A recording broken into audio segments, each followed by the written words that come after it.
Hello friends, मेरा नाम है नवोदित तिवारी और आप देखना शुरू कर चुके हैं स्टॉक वाणी ज्ञानस्य परमो धन, जहां हम बिलीव करते हैं कि नॉलेज ही सबसे बड़ा वेल्थ है। तो एक नए नॉलेजेबल कंटेंट के साथ शुरू करते हैं आज का ये वीडियो।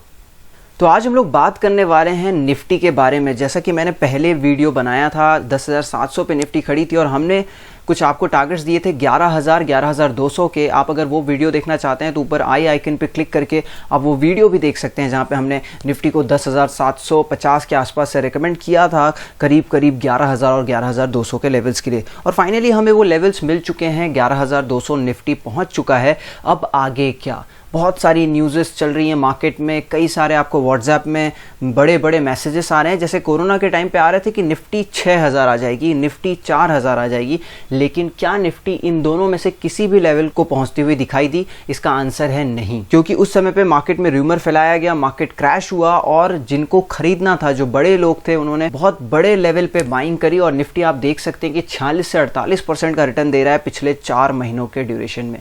तो कभी भी हमें उन बातों को नहीं सुनना चाहिए, क्योंकि देखिए बाजार एज अ होल हम आपसे बहुत ही ज़्यादा स्मार्ट एंटिटी है। अगर मैं मार्केट को एक इंसान का रूप दे दूं तो मार्केट अपने आप में इतना इंटेलिजेंट है कि वो पहले से न्यूज़ को फैक्टर इन करने लगता है। जब फरवरी में कोरोना की शुरुआत हुई थी, हमने जो सबसे बड़ा क्रैश देखा था, आप देख सकते हैं कि जो सबसे बड़ा फॉल शुरू हुआ था वो करीब फेब के मिड से और मार्च के बीच में शुरू हुआ था। और 19 से 20 मार्च यानी कि जब तक लॉकडाउन लगा तब तक हम लोग मार्केट को 12,000 से सीधे 7,000 के लेवल पे आते हुए हमने देखा है। लेकिन ऐसा तो नहीं कि मार्च के बाद कोरोना खत्म हो गया, ऐसा भी नहीं हुआ कि मार्च के बाद कोरोना के केसेस कम हो गए, ऐसा भी नहीं हुआ कि मार्च के बाद कोरोना की मेडिसिन या वैक्सीन बन गई, लेकिन मार्केट वहां से इंप्रूव करता हुआ दिखाई देने लगा। तो अगर मार्केट स्मार्ट एंटिटी नहीं होता तो मार्केट इस न्यूज़ को शायद अभी तक नहीं डाइजेस्ट कर पाता। वो हमसे एक कदम आगे चलता है, मार्केट हमेशा एक कदम आगे चलता है। आप ये मत समझ के चलिए कि मार्केट को कुछ भी नहीं पता है। अगर जिस तरीके से मैं सबसे पहले तो चार्टिंग की बात करने से पहले उस न्यूज़ की बात करना चाहूँगा जिसके कारण से मार्केट में इतनी ज़्यादा नेगेटिविटी चल रही है। हर किसी का व्हाट्सएप में मुझे पिंग आ रहा है कि अब आगे क्या। बहुत सारी सिचुएशन बदल गई है, मुझे लगता है मार्केट गिरेगा। यहाँ पे हर कोई ये कहना चाह रहा है कि शायद मार्केट में क्रैश आएगा। और ये ऐसा नहीं है, लोग पहले भी कहा करते थे कि आप मार्केट में बुलिश हो, मार्केट यहाँ से बिगड़ सकता है, मार्केट टूट सकता है। लेकिन जो मुझे चार्ट्स पर दिखाई दे रहा था, मैंने सिर्फ आप तक वही बात पहुंचाई। मैंने अपना कुछ भी अलग से थोड़ा बहुत जो एक्सपीरियंस है वो यहाँ पर डाला था। अब जो न्यूज़ आ रही है उससे क्या, जो सबसे नेगेटिव न्यूज़ फ्लो मार्केट में चल रही है, व्हाट्सएप पे सर्कुलेट हो रही है, वो चल रही है फाइनेंशियल स्टेबिलिटी रिपोर्ट जो आरबीआई ने फ्राइडे की शाम को निकाला है। जिसमें उन्होंने सबसे बड़ी बात जो कही है वो ये कही है कि जो जीएनपीए है यानी कि नॉन परफॉर्मिंग एसेट है बैंकों का, वो मार्च 2020 के कंपैरेटिवली 2021 में 8.5% से 12.5% तक जाता हुआ दिखाई देगा। और ये फिगर और ये गैप बहुत ही ज़्यादा बड़ा है, तो बिल्कुल चिंता करने की बात है। और आरबीआई ने और भी कुछ बातें आगे कही हैं, उन सबको पहले देख लेते हैं, उसके बाद हम अपने तरीके से इन सारे पॉइंट्स को समझने की कोशिश करेंगे। उसके बाद यहाँ पे ये भी लिखा हुआ है कि अगर माइक्रो इकोनॉमिक एनवायरनमेंट अगर नहीं संभलता है, कुछ इसी तरीके से चीज़ें बिगड़ते चली जाती हैं, तो ये जो लेवल है या ये जो परसेंटेज है ये 14.7% तक भी जा सकता है, जो कि बहुत ही ज़्यादा खतरनाक है। वहीं पर आरबीआई की तरफ से स्पेशली पब्लिक सेक्टर बैंक के लिए बातें कही गई हैं कि जो बैड लोन्स हैं वो 11.3% से 15.2% हो सकते हैं एक बेसलाइन सिनेरियो में, मतलब जब सब कुछ ठीक ठाक रहा। और अगर ये चीज़ें और बिगड़ी तो ये और ऊपर तक जाती हुई दिखाई दे सकती हैं। अब आखिर में एक बहुत इंटरेस्टिंग जो पॉइंट यहाँ पर हम लोग को देखना चाहिए वो ये है कि यहाँ पर आरबीआई ने कहा है कि लार्ज बोरोवर्स, जो कि 2018 से पहले जो एनपीए बनता था बैंकों का, वो जनरली लार्ज बोरोवर्स के कारण बनता था, यानी कि जो 5 करोड़ से ज़्यादा का लोन लेते थे वो एनपीए में कन्वर्ट होने लगते थे। लेकिन जैसा मोदी गवर्नमेंट ने थोड़ी सी इसमें चीज़ें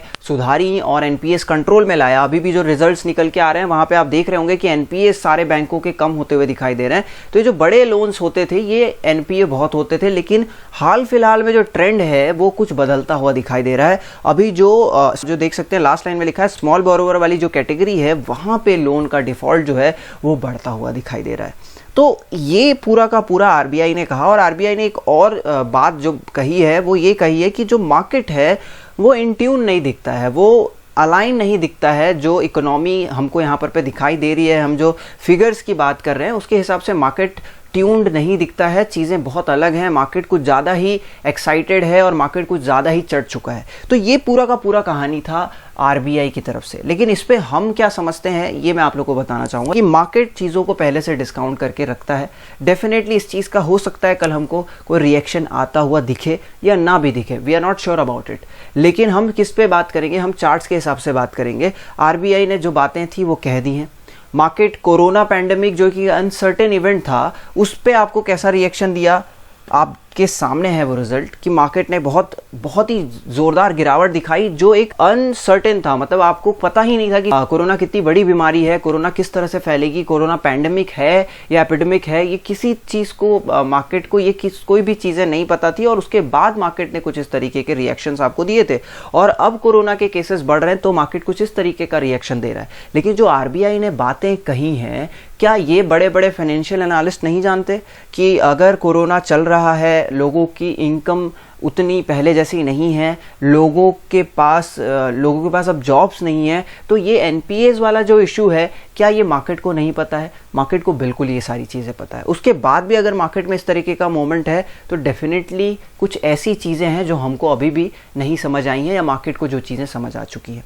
अब मैं ये कहना चाहता हूँ कि आप न्यूज़ फ्लो ठीक है अपनी जगह, आप सचेत रहिए। मैं यही कहना चाहूँगा कि मार्केट में अगर इतना बड़ा नेगेटिव न्यूज़ फ्लो चल रहा है तो मैं आपको यहाँ पे कोई बाय का रिकमेंडेशन देने के लिए नहीं आया हूँ। आज ये जो निफ्टी का चार्ट्स में हम लोग बात करने वाले हैं, मैं यहाँ पे आपको बिल्कुल भी नहीं बोलने वाला हूँ कि आप खरीदिए, लेकिन मैं आपको ये बताने आया हूँ कि कब खरीदिए और कब बेचिए, यही सबसे इंपॉर्टेंट पॉइंट है। तो यहाँ पर जैसा हमने बताया था कि 10,700 के बाद से हमने निफ्टी को आपको बाय करने का यहाँ पर सजेशन दिया था, करीब करीब यहाँ पर 10,750 के आसपास से, और इमीडिएट सपोर्ट जो यहाँ पर निकल के आ रहा था वो 10,500 का निकल के आ रहा था। आप देख सकते हैं कि मार्केट एक बड़े ट्रेंड लाइन को फॉलो करता हुआ आ रहा था, लेकिन हाल फिलहाल में मई के बाद से मार्केट ने थोड़ा शिफ्ट किया, अपने ट्रेंड लाइन को इंप्रूव किया और मार्केट फिर इस ट्रेंड लाइन को फॉलो करता हुआ चल रहा है। अब इस ट्रेंड लाइन के हिसाब से जो मार्केट का सपोर्ट निकल के आ रहा है वो करीब करीब 10,800 से 10,900 का एक इमीडिएट सपोर्ट नीचे में निकल करके आ रहा है। वहीं अगर मैं बड़े सपोर्ट की बात करता हूं तो 10,600 का एक सपोर्ट आपको क्लियरली यहाँ पर विजिबल है अगर मार्केट बहुत तेजी से यहाँ पर करेक्ट हो रहा है।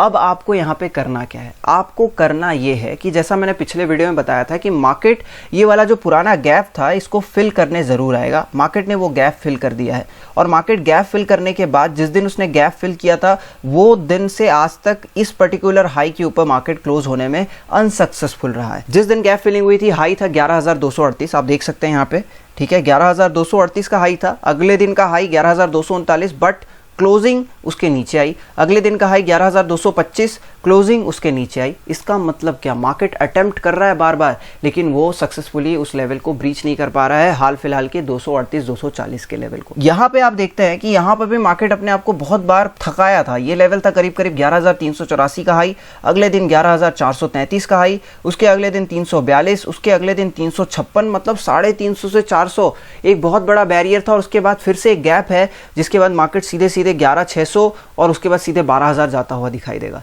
तो अभी क्या करना है? अभी ये करना है कि 11,400 के ऊपर जब तक मार्केट नहीं निकलता है, निफ्टी नहीं निकलता है, आप मार्केट में लाइट रहिए। आप लॉन्ग की पोजीशंस कम बनाइए, स्टॉक्स में भी कम बनाइए और निफ्टी में भी कम बनाइए। अगर आपको शॉर्ट करना नहीं पसंद है तो 11,400 से पहले खरीदारी मत करिए। मार्केट अभी खड़ा हुआ है 11,200 पे, 11,200 से 11,400 बीत जाने दीजिए, डेली चार्ट पे क्लोजिंग आ जाने दीजिए, आप 12,000 के लेवल्स भी देखेंगे, लेकिन ये चीज़ें पहले हो जाने दीजिए। ओवर पोजीशंस मत बनाइए, लाइट रहिए।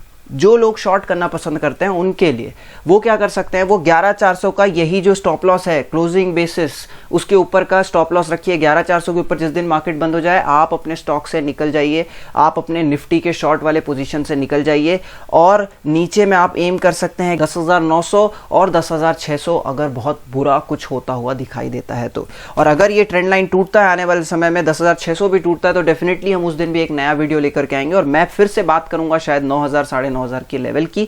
लेकिन जब तक ये ट्रेंड लाइन, ये डॉटेड ट्रेंड लाइन और ये नॉर्मल ट्रेंड लाइन बचा हुआ है, मैं मार्केट में उतना बियरिश नहीं हूं। और जो लोग शॉर्ट नहीं करना चाहते वो 11,400 के लेवल को ब्रीच हो जाने दीजिए। आप वापस एम करिए बाइंग के साइड में और आप 12,000 के लेवल्स भी आने वाले समय में देख सकते हैं। तो आरबीआई की जो न्यूज़ फ्लो चल रही है डेफिनेटली नेगेटिव है और बाज़ार, जैसा आरबीआई के गवर्नर ने बोला कि बाज़ार ये सारी चीज़ों को इकोनॉमी के हिसाब से ट्यून नहीं लग रहा है, मार्केट थोड़ा ज़्यादा ओवर एक्साइटेड लग रहा है, तो ये सारी चीज़ें हैं नेगेटिव, इसमें कोई दो राय नहीं है। लेकिन मैं जैसा हमेशा कह रहा हूँ और हमेशा से कहता आया हूँ कि मार्केट को सारी चीज़ें पता है, मार्केट हमसे स्मार्ट एंटिटी है, तो कुछ ना कुछ सोच समझकर ही मार्केट यहाँ से बढ़ रहा होगा। तो ये थी पूरी की पूरी एनालिसिस निफ्टी के ऊपर। शॉर्टिंग के लिए भी लेवल्स मैंने आपको बता दिए हैं, बाइंग के लिए भी मैंने आपको लेवल्स बता दिए हैं, और मैंने आपको ये ज़रूर, मैं आपको जाते जाते फिर से कहूँगा कि कुछ दिनों तक कॉशियस रहिए। निफ्टी का जुलाई एक्सपायरी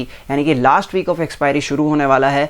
ओवर पोजीशनिंग मत करिए, कम पैसे से काम करिए। मार्केट कहीं नहीं जा रहा है, markets are endless but your money is not. तो पैसे को बचाइए, मार्केट कहीं नहीं जा रहा है, हम आज नहीं तो कल ज़रूर कमाएं। मैंने आपको चार्टिंग भी बता दिया, हमने आरबीआई के जो फोरकास्ट वाला जो रिपोर्ट था उस पर भी हमने बात कर ली। अब आप क्लियर होंगे कि आपको मार्केट में क्या करना है। हम आपके लिए कुछ इसी तरीके के यूजफुल वीडियोज़ लाते रहते हैं, आप सारे वीडियोज़ हमारे देखिए, आपको डेफिनेटली कुछ ना कुछ सीखने को मिलेगा। हमने टेक्निकल एनालिसिस के ऊपर भी बहुत आसान भाषा में एक सीरीज़ बनाई है आप लोगों के लिए, आप जाइए, देखिए, सीखिए कि कैसे मार्केट में टेक्निकल एनालिसिस को अप्लाई किया जाता है। तो ये था हमारे तरफ से पूरा का पूरा निफ्टी का एनालिसिस।